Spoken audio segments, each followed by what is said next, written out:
If you're watching this video, I'm presuming you're probably hating yourself lying on the couch or lying in bed trying to figure out some cure for this god-awful hangover, the anxiety, the depression, the headache, the stomach ache, the nausea, the all around just like negative that we feel when we're hungover. So I want to go into how to actually cure a hangover. That's the end of this video. And I also want to go into what exactly a hangover really is. Okay, so the first reason that we actually get a hangover in the first place is dehydration and loss of electrolytes. So when we drink alcohol, basically our body is super dehydrated. We're sweating a lot more. Alcohol makes us sweat. Alcohol makes us pee a lot more. And if you're really getting messed up, it makes you vomit and, possibly cry and all that kind of stuff. So you're exuding water, which is making you get rid of electrolytes as well. Electrolytes basically are necessary for us to feel better. The thing that I really hated when I was hungover is feeling like tired and feeling like fatigued and just kind of feeling out of it. The reason we feel tired and all that is because our blood sugar drops when we drink. When you drink alcohol, it inhibits the production of glucose in your body, and it pretty much depletes all of our reserves of glucose that are stored in our liver. So our energy just goes boo, way down. You don't actually get into what's called REM sleep when you drink alcohol. So REM is rapid eye movement. You can't even lock into it. So you might sleep, I don't know, something like 8 hours, even 10 hours. You might just knock out. Like I would just knock out and not hear anything. My body's just not in deep sleep. So I would wake up and I would just be exhausted. It pretty much reduces the production of growth hormones during sleep and increases the release of cortisol. And cortisol makes you feel groggy and jet lagged, and it just kind of gives you that overall like stress feeling. Having low blood sugar then leads to being super hungry. So like, holy crap, you guys, I would eat everything. Like if you guys are anything like me, I would eat like the entire kitchen, sugar, fats, carbs. I would drink coffee, I would drink sodas, I would pretty much have anything in my body, because what's happening is our blood sugar drops so much when we drink alcohol that it's pretty much our body's trying to bring it back up to normal and stabilize it. Basically, our body's trying to do two things. It's trying to get rid of the alcohol, which is why the blood sugar drops, because you're peeing and you're sweating and it's trying to get it out like we just talked about. But then it's also trying to make your body kind of get back to baseline. So it's making you hungry for sugar, for carbs, for proteins, for pretty much anything you can get your body to level out. So definitely didn't help with any kind of gym or fitness goals. Something that I never really dealt with when I would be hungover was like headaches. I know that was a big thing for a lot of my friends, but the reason why people get headaches is because when you drink, it can actually widen the blood vessels, which is what causes a headache.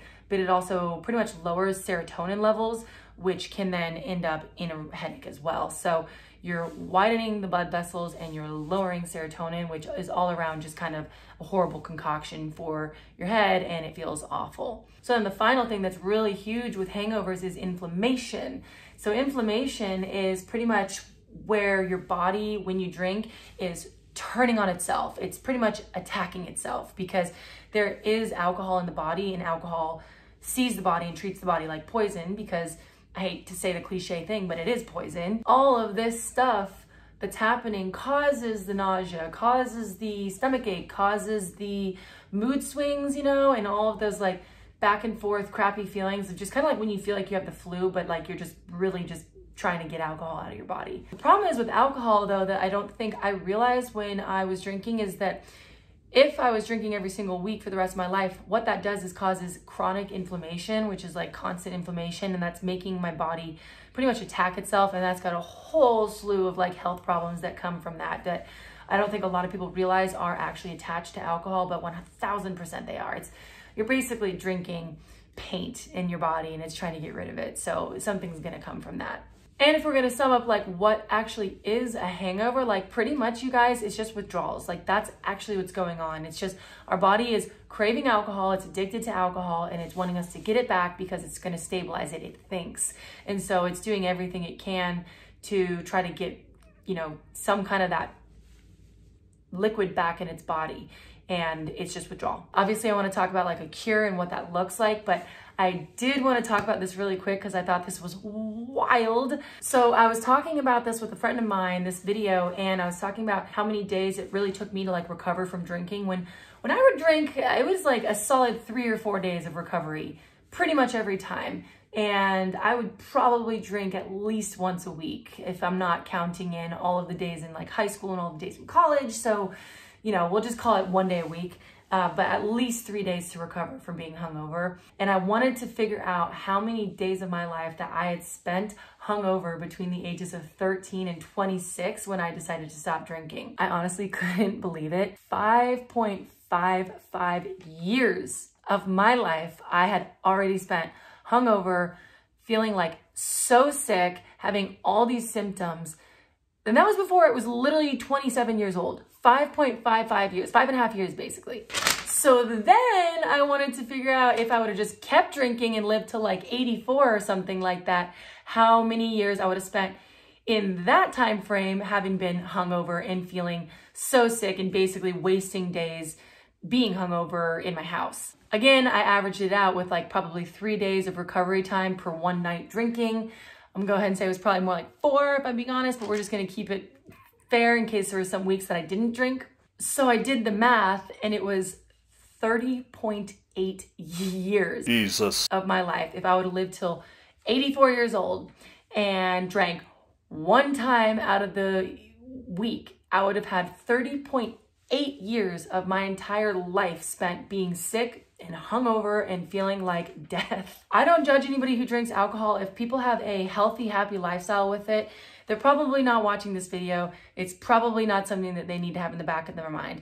The thing is though, with alcohol is that it's such a normalized thing in our society that we all feel like we need to drink and that it needs to be part of our lives because it always has been. It's kind of like a rite of passage for us to start drinking, obviously when we're 21, but I started drinking when I was 13 and I was like late in my high school. Like I literally remember getting a group of girls together and we decided to drink before we went into our sophomore year of high school because we were late. It's a huge moneymaker for restaurants. Obviously it's a big deal for kind of like many industries, and it's a huge lubricant for people getting together. But the issue with that is that it's reported that 1 in 12 people is actually an alcoholic, and that's just what's reported. So the numbers are super, super high for alcoholics. And then not only that, but the amount of time that I wasted being hungover when I was drinking is crazy. I mean, like 30.8 years of my life by the time I was like 84 being hungover is like a third of my life. I look at it now and I'm like, man, I'm so lucky that I had this kind of reality check with myself because now I don't have to feel sick for the rest of my life being hungover. Now I just go have fun on a Saturday night, do exactly what I would have done anyways, and I just don't feel sick the next few days. I really believe that we're stuck in this paradigm as a society that it's causing people to be addicted to antidepressants. It's causing people to be anxious and lonely and sad and hate themselves. It's causing people to lose careers, lose families. I'm not pro-prohibition or anything like that. I don't care if people drink. It's not like that. I was the only person I knew who decided to stop drinking at the time. And now I'm seeing that it's helped me so tremendously that I want to be able to show people out there that you can actually stop drinking. You can either be a big alcoholic and decide to stop drinking, or you don't have to be a huge alcoholic to decide to stop drinking, and you're not missing out. You're not losing anything. In fact, in my opinion, I actually gained a whole lot back. Okay, so the last bit of this, I want to talk about like the cure for hangovers. I searched desperately for trying to find a cure for hangovers when I would be hungover and like be all over YouTube trying to figure it out and like, how do I fix it? How do I not feel like crap? How do I continue this lifestyle of drinking and not get hangovers and feel like it's okay and not have to have that like trade-off of like fun and then like dying the next day, the next 3 days. So here's the answer. Don't shoot the messenger, you guys, but there is no cure. I'm sorry, but there is literally no cure. Your body is trying to recover. It's trying to recover from drinking poison. And like, I hate saying that because it sounds so cliche, but it is what it is. Like it is poison. So there is no cure. The only thing to do is get sleep, drink some water, have some electrolytes, have some salt, and just deal with it. Yeah. If you guys like this video, please like it so other people who might need to see this can see it because the algorithm can get it out there. If you're considering a lifestyle with no alcohol, like considering what it might be like to not drink, go ahead and subscribe below or follow me on Instagram at Lauren Knight Hughes. And if you have any comments, any questions, anything you want to say, go ahead and drop it in a comment below. I would love to see it. We're all talking. And I really do look forward to seeing you guys next time. Thank you so much for watching. See ya.